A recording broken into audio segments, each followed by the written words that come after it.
Hi guys! Magandang araw! Nandito pala ako ngayon sa may Davao Royal Suite and Residences.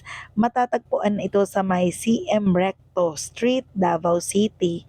Malapit lang ito sa may San Pedro Street, malapit lang sa may DCPO, malapit lang sa City Hall. So kung kayo po ay nagko-commute, I'm sure nadaanan nyo na to ang hotel na ito. First time ko nakapasok dahil inimbitahan ako ng aking friend na dito daw kami magkape. Dahil palagi daw silang tumatambay dito. Napansin ko lang, maganda yung kanilang lobby, simple lang pero malinis at mabango. Pagpasok mo, amoy hotel talaga. Ito lang kanyang guys, parang canteen. Nasa lang siya, harapan ng lobby nila. Simple lang. Pero maraming nag-check-in. As in marami, parang puno palagi. Dahil naman murang-mura ang kanilang mga rooms. Kaya siguro maraming nag-check-in dito.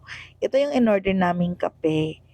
Hindi ko gusto ang lasa niya kasi parang panis.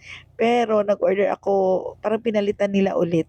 Yun pa rin ang lasa guys. Sa tingin ko, yun talaga ang lasa ng kape nila. Pero ininom pa rin namin. So nag-order kami ng lumi. Masarap naman ang lumi nila. Ito yung aming merienda, lumi at saka um, yung toasted bread.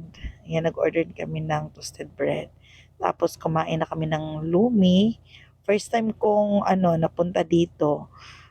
Kapag kayo galing ng Luzon at gusto nyo na affordable lang yung hotel na tutulugan nyo or stayhan nyo, dito na kayo.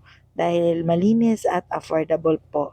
Masarap naman yung pagkain. Yung kape lang po ang hindi ko gusto dahil nga parang lasang panis. That's all guys. Thank you.